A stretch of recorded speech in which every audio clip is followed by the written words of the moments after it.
Hey guys, no game, no lift here, and we're gonna just do this video a little bit different. I'm gonna be showing you tips and tricks on how to get your win ratio a little bit higher than it already is, and I'm gonna show you in steps so you can kind of understand. So let's just get started. Step 1, audio. So the first thing you're gonna want to do is go to your options wherever you are in game or out of game, and you're gonna go to music settings, and you're gonna put music off. Weather off, hostile creatures at 50, always at 50. After you do that, you want players 100%. You want your jukebox off, but you want your blocks definitely on. I'll explain that later. And after that, it doesn't matter about friendly creatures. That doesn't really matter that much. But this is what you want. And of course, the master volume. Step 2. How to start. So the way that you're going to want to start off is obviously getting the stuff inside your chest. After that, if you have an iron pick, or if you don't have one, depending on what server you're using, I think you should mine everything that there is just to start yourself off. So especially diamonds, because later on you're gonna want to use those diamonds just in case if there's someone with full decked out diamond armor. You can move around and mine other places. You're gonna want to make yourself a stone pick if you don't have iron pickaxe, and just use iron instead. But that's basically what you want to do when you first start. So you can have materials just in case if someone's better than you. You can smelt or make armor, swords, anything you need to win. So that's how you should start off always. Step 3, getting more ground. This is probably like one of the hardest steps, but this is like getting more ground. You want to be a little bit more territorial. You want to make sure that everyone understands that this is your area. I'm not trying to make it as a joke, but this is exactly what you want to do. You want to shoot people. You want them to feel like they have the urge to either kill you or the urge to back off and not really fight you. And that's what you want to do in the beginning, so everyone knows that you're ready to fight and they'll be more prepared for you. You want that. You really want that, because then they're going to waste more time, and that gives you more time to attack. Now, in getting more ground in this step, you also want to go like to the highest point you can. And depending on what server you are, like if you're on SKYWARS, that doesn't really matter because they give you a lot of blocks to build up to get up. But if you're on the server that I'm using right now, you want to try to get like on top of your tree. Each map has a tree, so you want to just get on top of your tree and show like, and sort of see the area that you're in and who's going to come after you and how this works.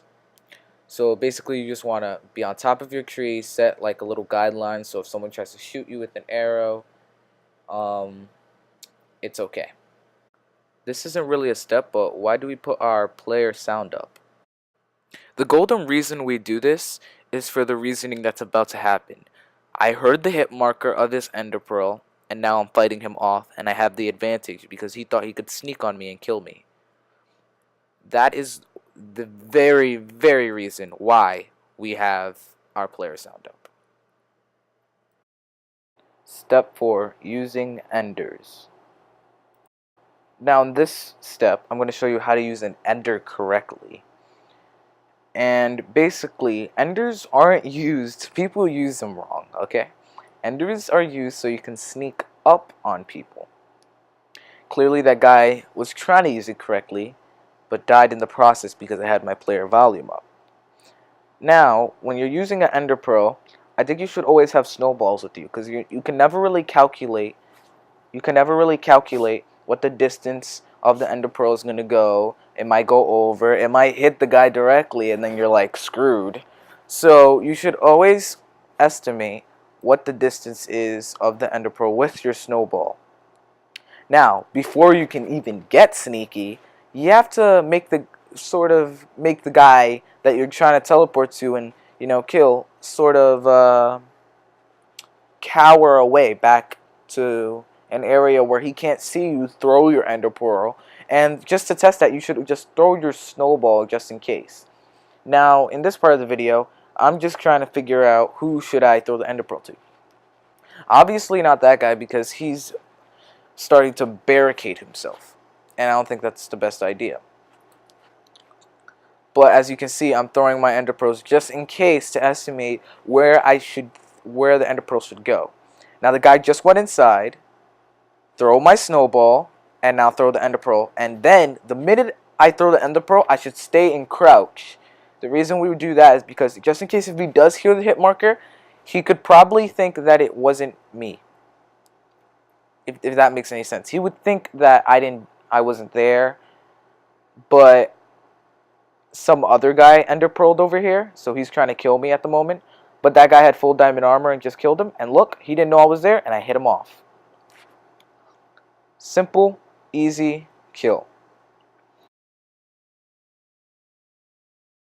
Now you have noticed so far that the video has kept going and I'm not sharing another step. The reasoning behind that is because there really aren't any other steps. But the next step, I guess you would do, is how to confuse your player. If there's a player in the middle, you want to kill the player. Usually players in the middle is usually big, small. They come in all different sizes, but this map particularly has 4 middles, but they're all very small, so you can fall off very easily. So I chose to kill this guy a certain way, by basically using an ender pearl to kill him at the end, but in a strategic way, and in a way where like it threw him off a little, I guess you can say. So I just skipped ahead the video because it took me quite a long time to get to where the guy is. I didn't at first realize that he was in the middle, so now at this point I'm just trying to figure out a way how to like throw my ender pearl at him. But I'm doing the old snowball trick, but he's thinking I'm trying to hit him off with the snowball, so this makes my life a little bit harder.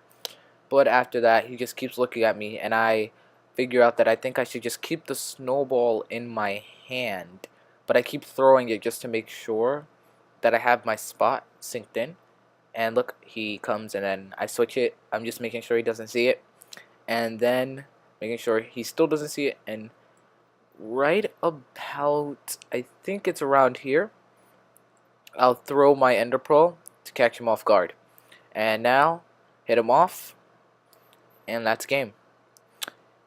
He was a good sport about it and said GG. I wouldn't blame him. I mean, that was a pretty good kill. Just kidding. But, you know, that's pretty much it. And, thanks for watching. No Game, No Lift. Out.